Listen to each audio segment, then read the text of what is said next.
Hello there lads and lassies, welcome to Scottish Geeks. My name is Derek and today we're going to be talking about It, the 2017 adaptation of the Stephen King novel. The reason I say adaptation is because this is not a remake, as a lot of people have been saying, because the 1990 television movie miniseries starring Tim Curry was just that, a television miniseries. It was designed for television, it had the budget for television, and while it was a really good attempt at an adaptation of the novel, it did not really hit all the marks it should have. Whereas this one, and I'm sorry to say this, Mr. Tim Curry, sir, this one had everything right. It really did. And there's a lot of naysayers out there and people, you know, the critics and everything going, oh, it's so disjointed, I don't get it. But the one main thing I've noticed about all of these critics is the ones who are naysaying it have never read the book.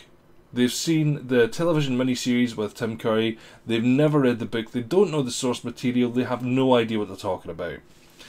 Now there are, of course, a lot of people out there who didn't enjoy it, and, you know, fair play to them, not everyone's going to like it. But 90% of people on Rotten Tomatoes site thought it was fantastic. Me, I just loved it. I loved every moment of it. I thought it was a fantastic film.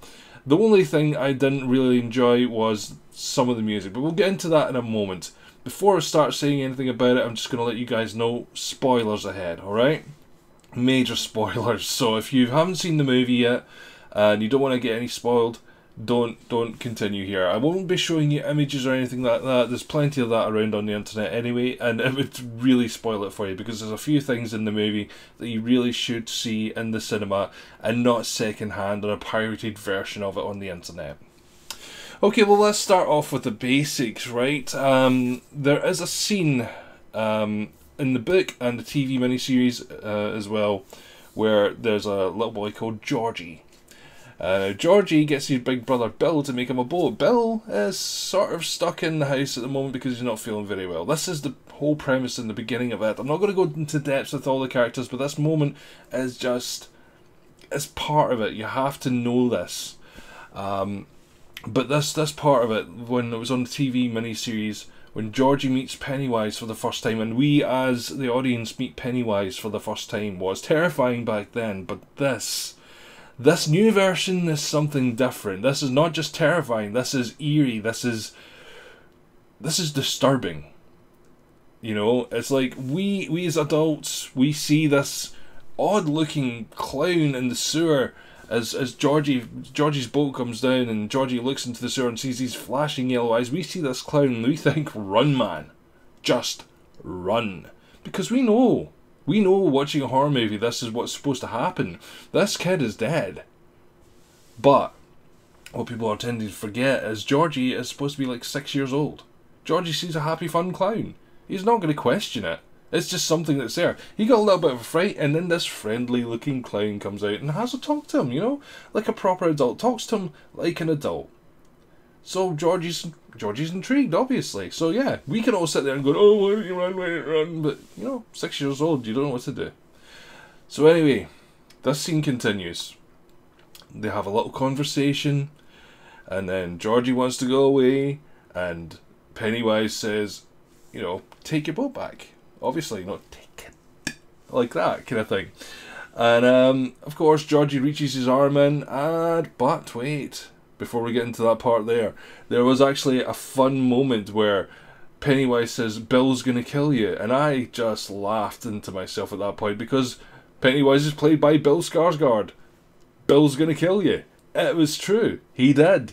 So anyway, so this point in the TV miniseries is where, you know, it cuts away and the title screen comes up, and this is what you saw in the trailers that came out as well, was like, you see him reaching in and then the title, It, comes up. But oh no, it doesn't finish there. Oh no. No. Something really weird happens. Something I did not expect. Something that confused me. Pennywise ripped Georgie's arm off with his teeth. Oh, so many teeth. I mean, the guy has a mouth like a lamprey eel. It's like, so many teeth. And he just pulls his arm off. And I thought, right, okay, well, surely they can't show anything else. Surely they can't show anything else. Oh, no. Then we see Georgie crawling for his life with the stump flapping about in the rain. And the part that was different from the book there is Pennywise grabs and pulls the rest of them down with a scream, shouting "Billy," you know, and it's like that's it. I mean, that set up the whole film for me. That was just I sat there going, did they actually do that? Anyway, so moving on. So Pennywise himself, Bill Skarsgard, did an amazing job. He managed to creep us out. He managed to, look, put it this way, the way I see it is Tim Curry laid the foundation for Pennywise. Bill Skarsgard built the funhouse on top. You know? Tim Curry will always be legendary as Pennywise. But Bill Skarsgard is something else. Because Pennywise the dancing clown is not what the creature actually is. It's just an aspect of it. And people when they talk about this movie, they forget that. They think to themselves, the clown. The clown is what is important, you know? It's not. The clown is just a form that it takes.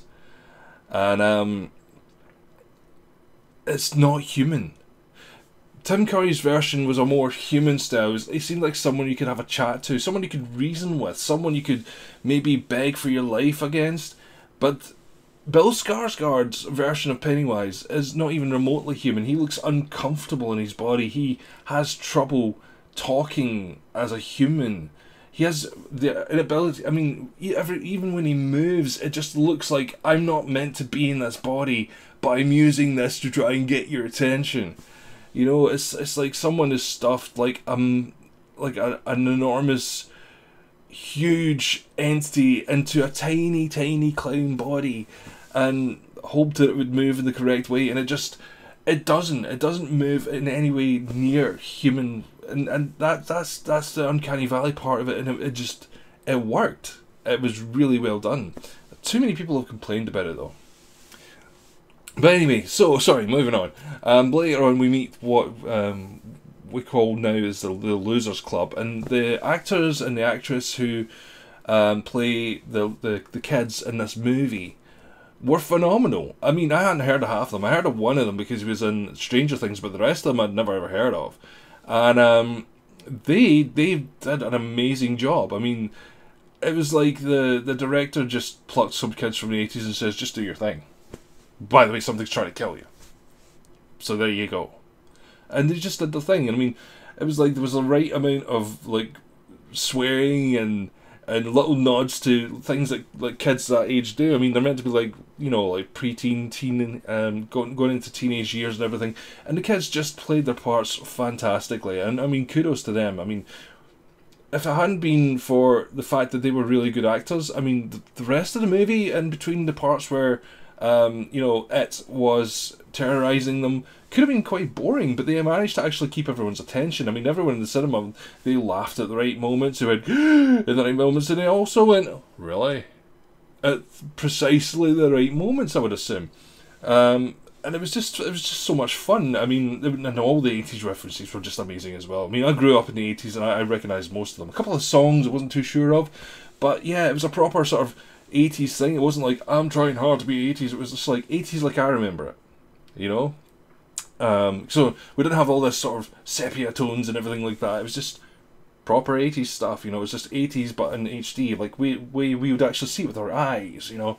But no, they did really well, and I think the only one of them that I didn't actually like as an actor was the kid that played Stan. He was too wooden, shall we say. And you know, it's nothing against the kid. I mean, it's a direction thing as well. It's whether he was taught to do it or not, but he just didn't seem all that into the part he was playing, to be fair. He seemed like separate from the rest of the crowd. Which brings me to another part, was Mike. Mike was like a main character in the book and a main character in the miniseries as well. He just is so underused. He's hardly in it. He's like there, and then he's not there, then he's there again. You know, like, where the hell did you pop up from? Are you just here just to be like a bit part? I mean, he's like meant to be a main character, you know, unless they're going to do something like really cool with him in the second part, when he come out with chapter 2. I don't know, but I just feel he was kind of underused. But that's just the way I was. But another thing about the film was the flow of time. The flow of time got me, because I've seen it twice now, but the flow of time in the movie, it just didn't seem real to me. It was like the whole thing was like a nightmare. It was like a nightmare plus a dream plus a nightmare plus a dream. It was very, very strangely done, and I don't know if it was properly done like that, you know, for a reason or not. But if it was done on purpose, then I think that was amazing, because you just this whole thing was taken over like a year, and you couldn't tell where the time was going. I mean, even when you were watching the movie, I mean, the movie is like 2.5 hours long or something, and I never felt bored once, but it was so short, and I was like, seriously, was that meant to be a year? I mean, it felt like it was taken over the course of a day, but in the same respect, like when you have a nightmare, it's like in your head it feels like hours and hours and hours and hours and hours, and you've only been asleep for maybe 10 minutes. It was kind of like that. It's like this whole section of nightmarishness was packed into your brain as for this moment, this two and a bit hours, and I really enjoyed the fact that it was like that. And yeah, like I said, I didn't get bored of it. One thing I did that really annoyed me about it though was the music. They used an old kid's song, Oranges and Lemons, for Pennywise. Now, it does have like really dark undertones to it, but to me it didn't really capture the essence of Pennywise. It was more annoying. When they slowed it down, you couldn't tell what it was, and fine, but when they actually started going, Oranges and Lemons, you're like, what? It just didn't fit. It didn't fit at all, really. It didn't fit anywhere near it, and I don't know, I wasn't expecting it, and it's my one major gripe about the movie was the music. Was this Oranges and Lemons thing. Everything else, all the other music was great, but this Oranges and Lemons pish just ruined moments for me. It kind of took me out of it. It was a bit where Patrick Hockstetter got killed by Pennywise. It's like the balloon popped and there's Pennywise there, and you expected just the scream or something. No, it just Oranges and Lemons. Like what? The kid's dead now, you know, he's a bully and whatever, but what? Oranges and Lemons. Anyway. My main thoughts in the movie are, it's one of those things, if you're into your horror movies, you're going to love it. If you're not really into your horror movies, you're not going to love it. If you're going to be overly critical of it, for a summer movie, come on guys. It's meant to be fun, you know, don't be overly critical about it. Take it as what you would have enjoyed, you know, if before you were such a critical bastard. And, you know, it's like, this has to be one of the best Stephen King adaptations I have ever seen.